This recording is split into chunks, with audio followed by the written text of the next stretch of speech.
Hola a todos y bienvenidos a este nuevo video.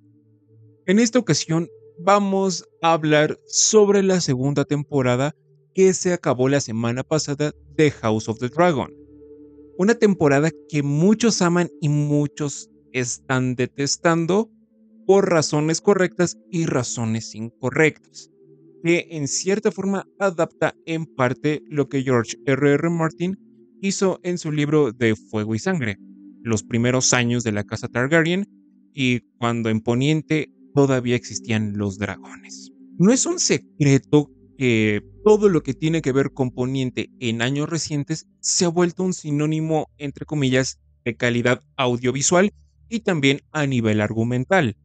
Llámese Game of Thrones o La Casa del Dragón, nos han hecho pasar por varias emociones, por varios giros bastante interesantes dentro de la trama y también por una gran construcción del mundo, con personajes bastante interesantes y con una atmósfera muy peculiar, siendo fantasía, pero no la fantasía tradicional, dándonos un enfoque completamente nuevo a lo que puede llegar a ser la fantasía, teniendo elementos fantásticos, pero no siendo los protagonistas de la historia, sino más que nada la trama política y las intrigas se anteponen a los elementos fantásticos, incluso a la acción. Es por eso que todo lo que George R. Martin ha creado dentro de esta saga literaria y cómo se ha visto trasladado a la pantalla chica ha hecho que muchas personas nos enamoremos de estas nuevas producciones que HBO nos está trayendo actualmente. Pero con esta segunda temporada, a pesar de que sí tenemos elementos fantásticos, a pesar de que sí hay intriga política, a pesar de que sí tiene todavía ese aire de saber qué personaje va a seguir vivo el siguiente capítulo y quién no, ya no se sintió tan interesante esta nueva temporada como lo fue la primera. ¿Hay un bajón de calidad muy grande? Argumentalmente, sí. A nivel de producción, yo creo que se elevó a una muy buena escala, pero no fue suficiente como para que esta temporada trajera algo nuevo. No fue suficiente para que los fanáticos estuvieran todos contentos, cosa que la primera temporada de La Casa del Dragón sí logró, y sin tanta necesidad de tener dragones volando a diestra y siniestra, sino más que nada, volviendo a lo mismo, nos hizo volver a sentir lo que Game of Thrones nos hizo sentir, la intriga política. Es que esta temporada no es la más interesante en concepto y mucho menos en su mayoría en ejecución, tomando en cuenta de que ahora la casa Targaryen está dividida a la mitad entre los negros y los verdes. Los que apoyan a Rhaenyra Targaryen y a Aegon II Targaryen van a empezar una batalla. Los verdes toman el control del trono de hierro y buscan defenderlo, mientras los negros planean estrategias para evitar el mayor número de sangre derramada. Envolviéndose en drama e intriga, ambos bandos deberán enfrentarse en el inicio de una sangrienta batalla que cambiará el rumbo de Poniente. Es prácticamente Game of Thrones, pero solamente entre una casa, que va a extenderse y extenderse hasta llegar a otras casas, haciéndolas y obligándolas a que tomen un bando. ¿Quién se va a quedar con el trono de hierro y cómo lo va a hacer? Es la intriga que caracteriza al mundo de Poniente en su mayoría. Y es que en los libros, el arco de la danza de los dragones sí se siente como Juego de Tronos, pero en chiquito. Y era lógico que quisieran transmitir eso, pero de una manera diferente a esta nueva temporada.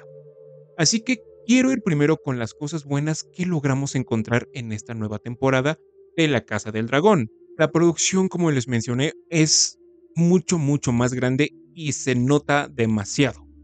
Creo que el hecho de que hayan reducido los 10 capítulos que originalmente tenían planeados a 8 le vino de maravilla al presupuesto, porque sí pudimos tener más tiempo a los dragones y unas que otras cosas un poco más grandes a comparación de la primera temporada. Llámese las batallas, los dragones, lógicamente, todos los castillos, los vestuarios, hacia dónde van los personajes, todo es más grande y tiene más presencia porque la producción ahora es muchísimo más grande. Las pocas batallas que hay son gloriosas. Que sí, tenemos caballeros, tenemos caballos, tenemos espadas y también tenemos dragones volando en el aire, cosa que no es para nada barata y se agradece muchísimo tener a esas cosas gigantescas que escupen fuego a diestra y siniestra más que en la temporada anterior. la fotografía es sumamente hermosa, es celestial prácticamente, sobre todo lo que tiene que ver con las luces. Incluso hay una toma donde se llegan a ver las partículas de polvo en el aire. En el ámbito técnico, igual es un logro todo lo que House of the Dragon ha logrado, porque en un close-up o en alguna toma pueden poner muchísimas emociones que los personajes están sintiendo en su entorno, y eso es brutal. Yéndonos un poco hacia los personajes, tenemos un acercamiento mucho más profundo y mucho más íntimo que en la primera temporada. Algunos de ellos son Jaceres, Elaena Targaryen, Rhaenys y Corlys, o al menos algunos tienen un intento de acercamiento hacia estos personajes, o al menos unos personajes tienen un intento de acercamiento. A veces sí les sale y a veces simplemente se les olvidan que están ahí. Incluso muchos de ellos llegan a tener mayor protagonismo y una trama más interesante que los protagonistas de esta historia, o los que se supone deben ser los protagonistas de la misma. Personalmente, a mí me gustaron dos personajes porque pudimos profundizar un poco más en ellos que en la primera temporada y porque realmente tienen un arco interesante. Aegon II y Aemon Targaryen. Daemon nos muestra en toda esta temporada lo fiero que puede llegar a ser, tanto como guerrero y como rival político. Su salvajismo al momento de actuar en la guerra, teniendo a Vhagar, el dragón más grande que existe en Poniente todavía, le da ese poder para que pueda hacer prácticamente lo que quiera, cuando quiera y como quiera, representando un verdadero peligro para los negros y también en cierta forma para los verdes.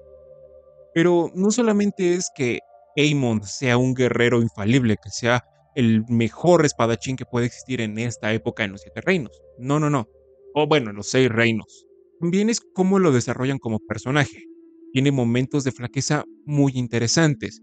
El que a mí más me marcó fue el que tiene en un bordel, cuando está solo, chiquito, desnudo, ante la culpa de haberle quitado la vida a Lucerys Velaryon. Fue muy interesante, porque nos muestran una faceta que no nos hubiéramos podido imaginar de este príncipe Targaryen. Correr a su madre del consejo porque en cierta forma ella marca una debilidad para él es bastante interesante. Y sobre todo, extrañamente sentimos una cercanía con un ser despreciable como lo es Aemon Targaryen, cosa que George R. R. Martin logra hacer bastante bien en sus libros, se traslada de una manera especial a este personaje. Por otra parte, Aegon Targaryen me gustó demasiado. Sí, no debería ser rey, no es el indicado para gobernar, es un vividor y muchas otras cosas. Pero yo lo veo como un héroe trágico, como una víctima de esta danza que él no quiere danzar. Solamente su dragón lo entiende. Tanto así que prácticamente es casi el único que no le tienen que hablar en Alto Valirio para que pueda obedecer. Fuego Sunfire prendió la lengua de Aegon para que no tuviera que hablarle en Alto Valirio. Su dragón es el único ser que lo entiende en la faz de este mundo. Es usado por todo el Consejo Real para que hagan lo que ellos quieren. Es solamente una marioneta disfrazada de un rey.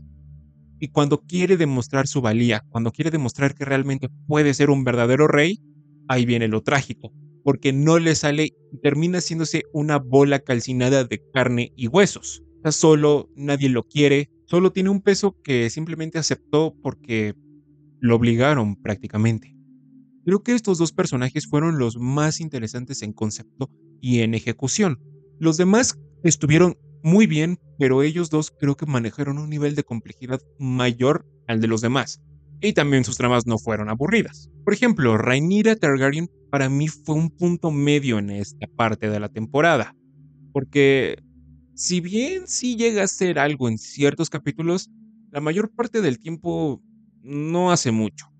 Y no porque la historia así lo requiera, sino porque realmente su trama no es tan interesante. Emma Darcy logra encarnar de una muy buena manera a esta reina Targaryen. Sus expresiones, su voz, reluce todos sus dotes actorales en cada ocasión, ya sea en el drama, en la ira o en el odio.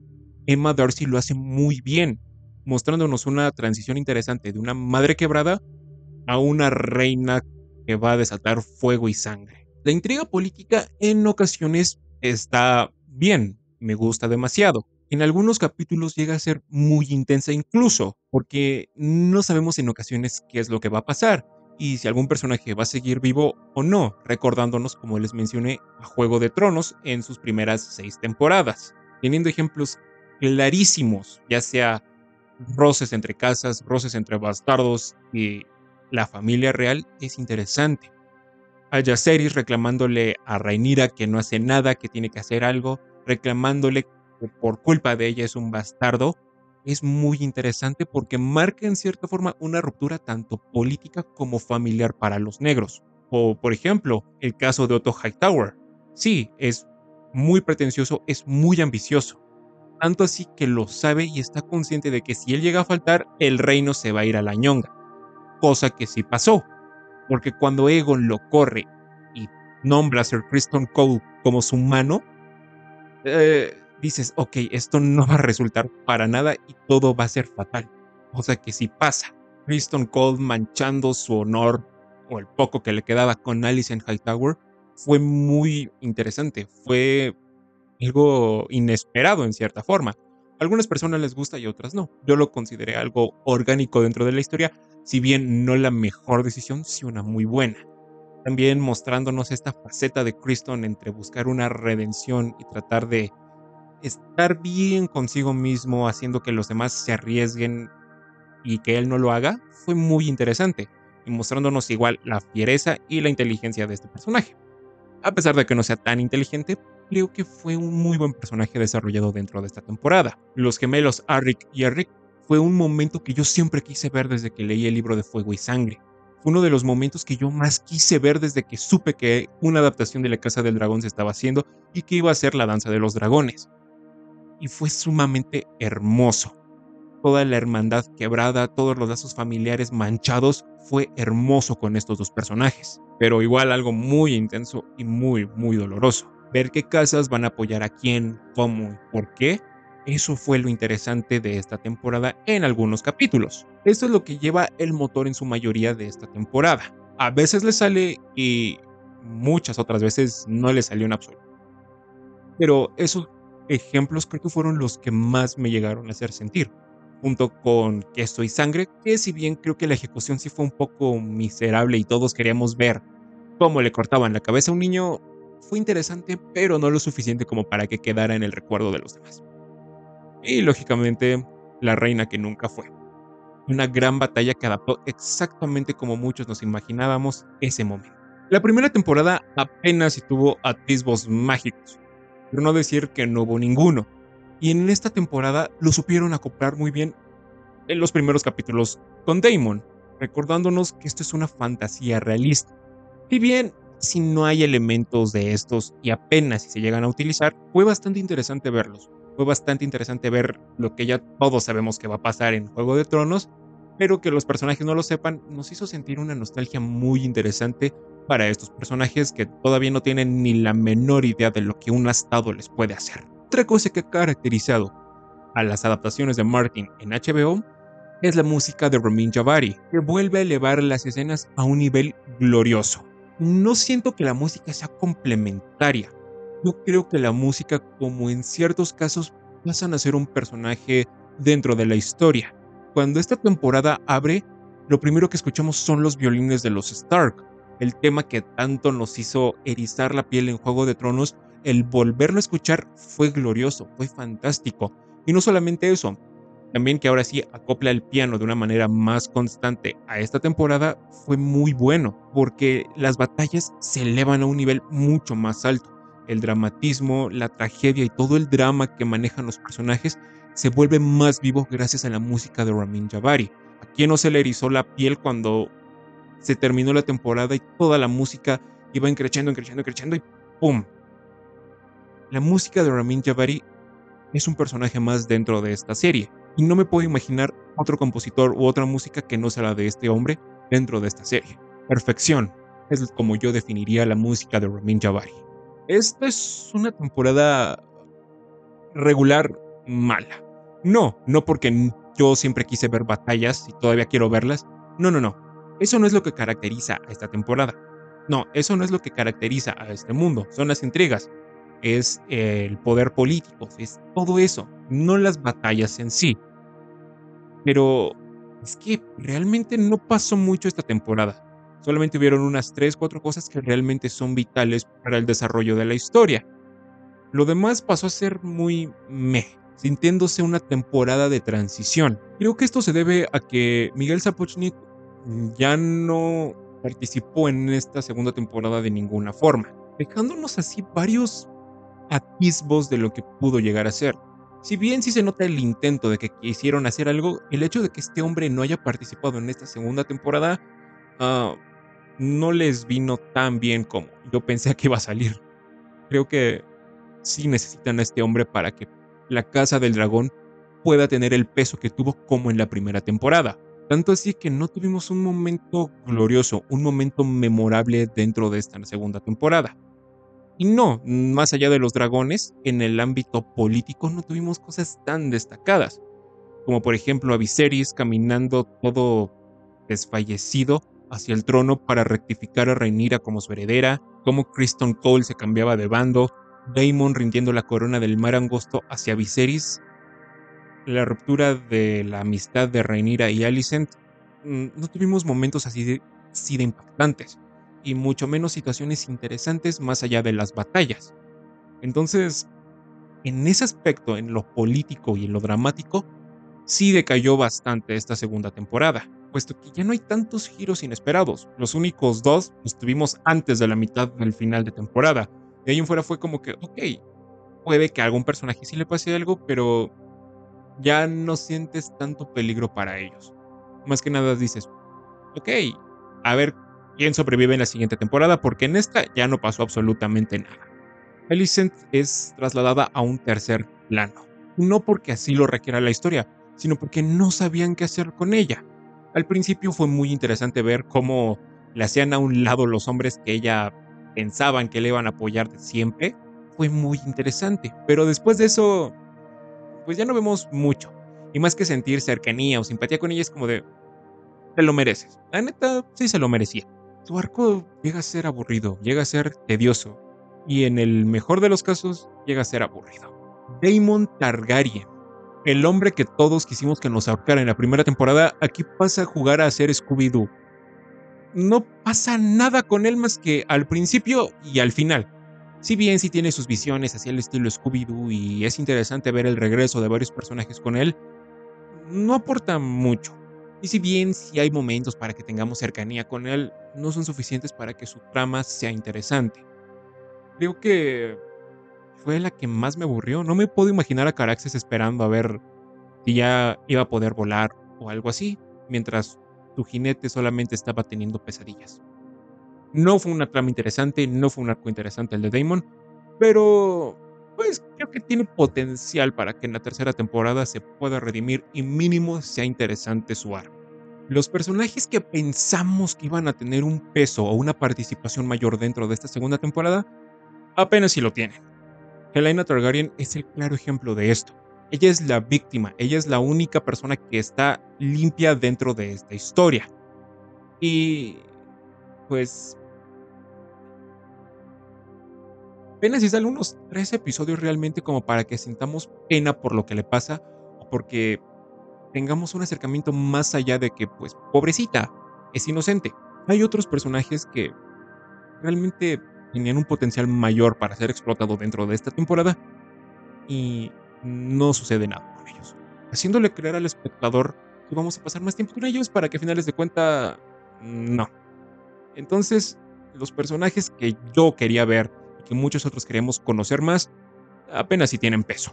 De nuevo, tuve un problema muy grande con los Velaryon y con la apariencia de otros personajes.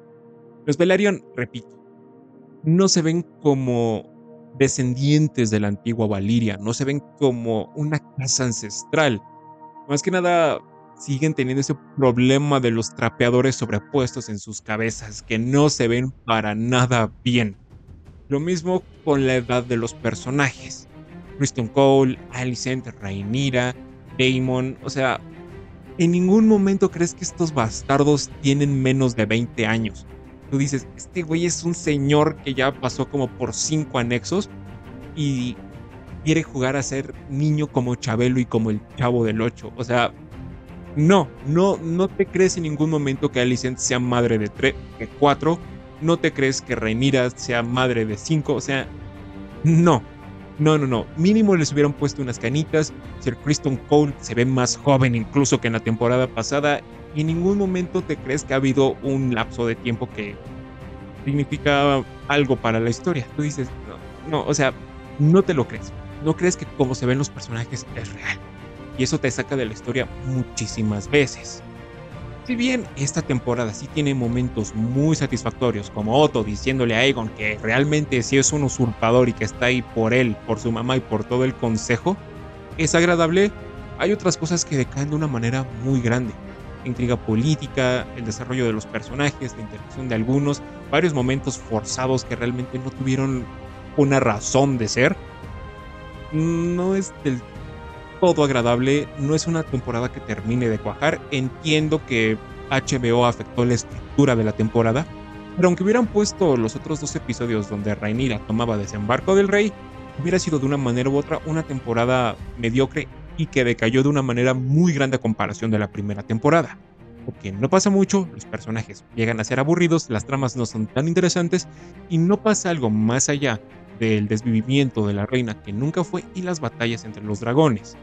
Los directores creo que no hicieron un buen trabajo, excepto Alan Taylor, que sí logró mantener esa esencia de Juego de Tronos trasladada a la Casa del Dragón.